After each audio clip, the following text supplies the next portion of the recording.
मेरे प्यारे भाइयों बहनों, मैं योगाचार्य आनंद आपका हार्दिक अभिनंदन करता हूं। मेरे प्यारे भाइयों बहनों, मैं योगाचार्य आनंद आपको आचार्य चाणक्य सेवा आश्रम में सादर आमंत्रित करता हूं।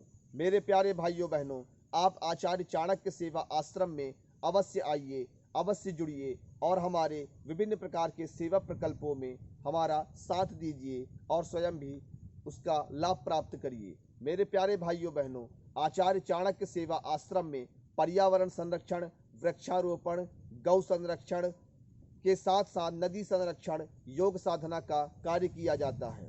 आप हमारे आश्रम से जुड़कर प्रकृति के दिव्य वातावरण में योग साधना का आनंद ले सकते हैं।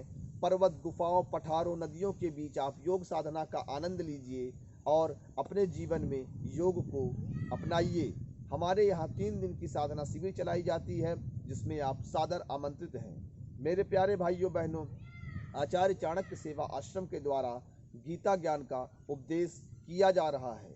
किस प्रकार से भगवान श्री कृष्ण शोक से युक्त अर्जुन को समझाते हुए कहते हैं कि अर्जुन, आप समस्त प्रकार के शोक और दुखों को त्याग कर ज्ञान से युक्त होकर अपने जीवन में कर्म करिए और सफलता को प्राप्त करिए। मेरे प्यारे भाइयों बहनों, गीता ज्ञान के इसी तारतम्य में भगवान श्री कृष्ण अर्जुन को समझाते हुए कहते हैं कि दूरेण ह्यवरम कर्म बुद्धि योगा धनंजय बुद्धौ शरणम मन विच्छ कृपणाः फल हेतुव। अर्थात हे अर्जुन, जो व्यक्ति सकाम अर्थात कोई इच्छा लेकर कर्म करता है उसका कर्म निकृष्ट श्रेणी का माना जाता है। उसके विपरीत जो व्यक्ति निष्काम भाव से कोई कार्य करता है उसका कर्म निश्चित रूप से उत्तम माना जाता है। अर्थात कर्म में आसक्ति होना यह अच्छी बात नहीं है। कर्म के फल में हमें निरासक्त होना चाहिए, जिससे हम उसके जो परिणाम है, जो अच्छे या बुरे परिणाम है, उससे हम निर्लिप्त रह सके, सफलता हम प्राप्त करें, लेकिन असफल होने पर हम दुखी ना हों।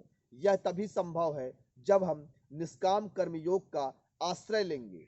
मेरे प्यारे भाइयों बहनों, इसी तारतम्य में भगवान श्री कृष्ण अर्जुन को समझाते हुए दूसरा श्लोक कहते हैं कि बुद्धि युक्तो जहाती है उभे शुक्र दुष्कृत तस्माद योगाय युज्यस्व योगः कर्मसु कौशलम। अर्थात हे अर्जुन, तुम बुद्धि का उपयोग करते हुए, बुद्धि के ज्ञान की शरण में जाते हुए कर्म करो अपने, और उसके लिए योग से आप जुड़ो। अर्थात योग से आप जुड़िए, क्योंकि योग से कार्य करने में कुशलता प्राप्त होती है।